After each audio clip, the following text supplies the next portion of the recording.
Саламатсыздар ма, құрметті білім алушылар? Қазіргі таңда төтенше жағдайға байланысты қашықтықтан оқыту онлайн режимде сабақ өтудеміз.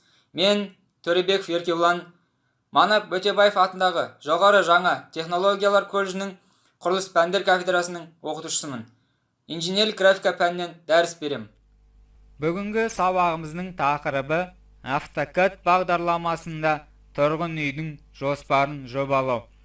Практикалық сабақ. Сабақтың мақсаты білімділік. AutoCAD бағдарламасында тұрғын үйдің жоспарын сызу, өлшемдерін қоюды үйрену. Дамытушылық. AutoCAD бағдарламасымен таныса отырып машықтану, оқушылардың ой-өрісін, ойлау қабілетін, білім алушылардың пәнге деген қызығушылығын арттыру. Тәрбиелік. Балаларды білімділікке, еңбекқорлыққа, ұқыптылыққа, өздігімен жұмыс істеуге тәрбиелеу. Тұрғын үйдің жоспарын жобалау. Бұл тапсырмада бір қабатты тұрғын үйдің жоспары көрсетілген. Өлшемдері: ұзындығы 14:5, ені 11:5. Осы тапсырманы AutoCAD бағдарламасында сызып, өлшемдерін көрсету. AutoCAD бағдарламасын ашамыз. Ашып алдық. Тапсырманы жеңіл сызу үшін суретті AutoCAD бағдарламасын өткізіп аламыз. Сурет өткізіп алдық. Үйдің жоспарын сызу үшін ең алдыменен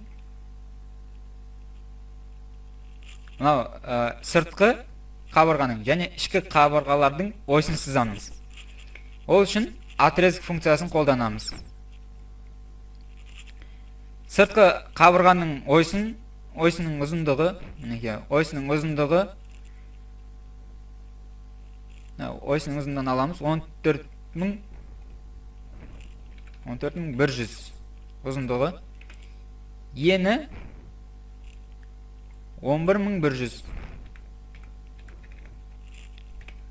Алдық. Осылай 4 бұрышты етіп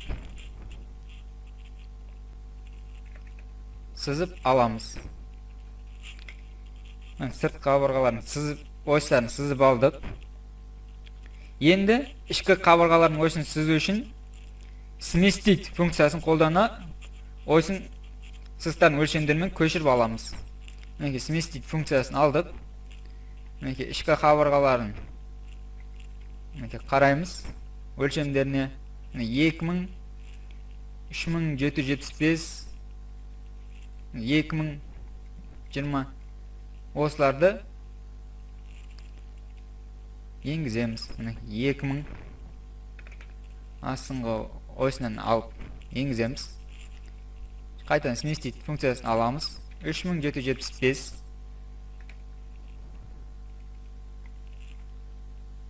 енді 2020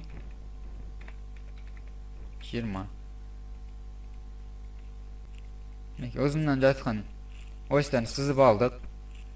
Енді көлденең 5050, тағы да 5050, мына жер 4000 деп шығады. Мінекей бұл сызықтарды қызыл цветке бояуламыз. Ойсы көріну үшін. Мінекей ойсы сызықтарын дайындап алдық. Енді қабырғалардың қалыңдығы немесе қорапшасын сызып аламыз. Мінекей сыртқы қабырғаның қалыңдығы және ішкі қабырғалардың қалыңдығын. Ол үшін тағы да сместить функциясын қолданамыз.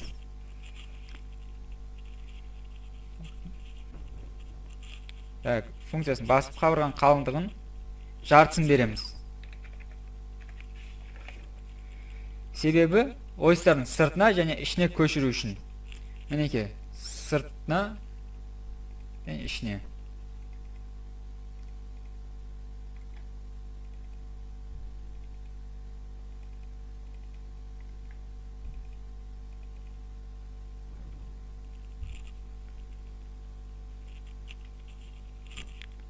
Сыртқы қабырғалардың қалыңдығын көшіріп алдық.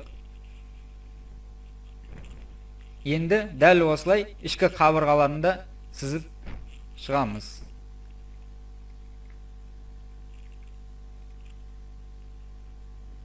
Қараймыз.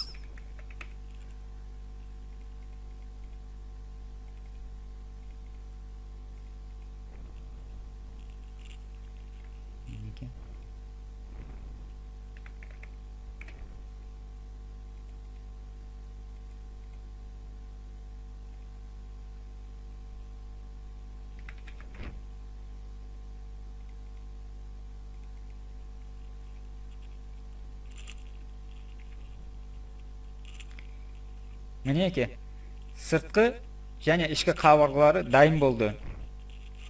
Ендігі мәселе қабырғаның бұрыштары мен артық сызықтарын өшіреміз. Ол үшін қабырғаның бұрыштарын қосу үшін мінеке фаска функциясын қолданамыз.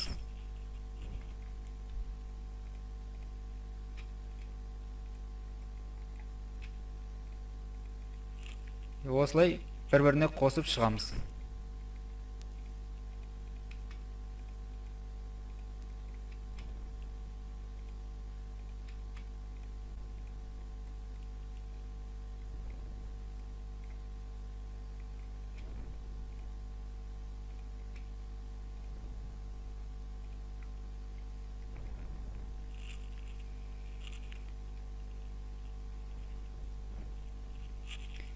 Барлық бұрыштарын қосып алдық.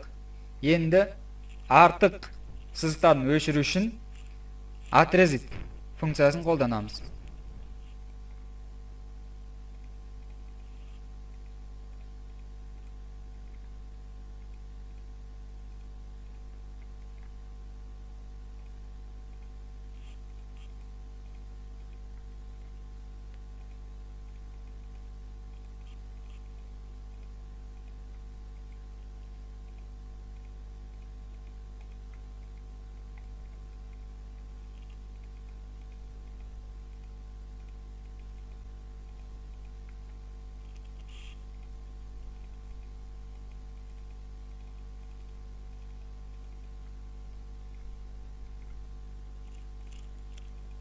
Керек емес.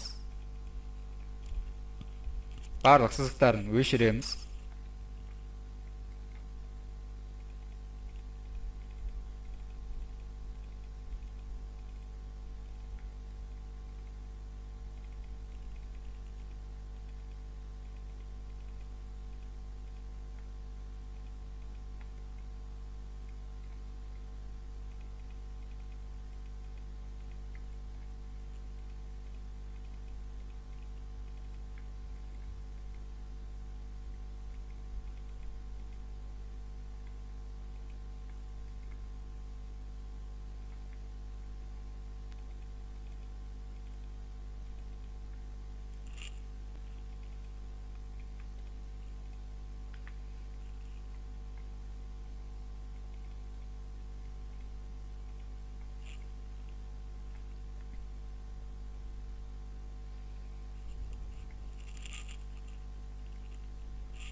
Мінеке, барлық қабырғалар дайын болды.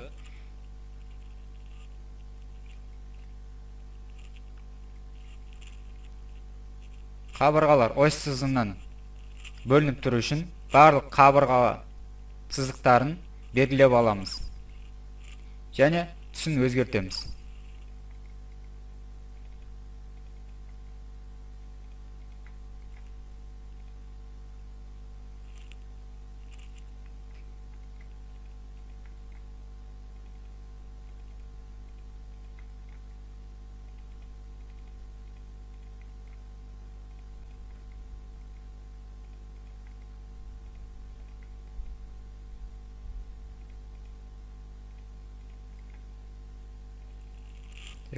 Ось сызықтарын қалдырамыз.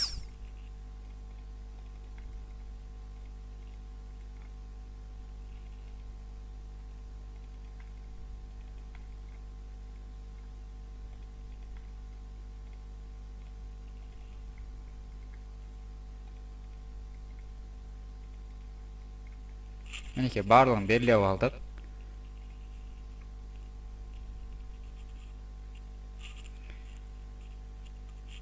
Мінекей барлық қабырғалар дайын болды. Енді есік терезелерін қоямыз, өлшемдеріне қарап.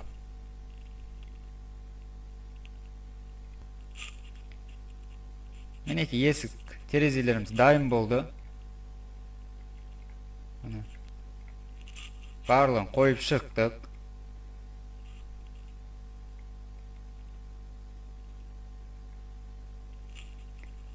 Енді соңғы жұмысымыз ой сызықтар мен өлшемдерін қою. Ол үшін линейный функциясын қолданамыз.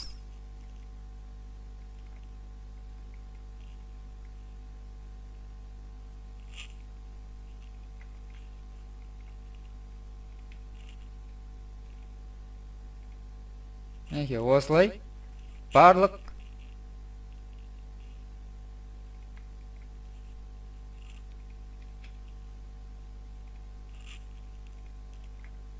өлшемдерін қойып шығамыз. Мінекей барлық өлшемдермен ой сызықтарын қойдық. Тапсырмамыз дайын болды.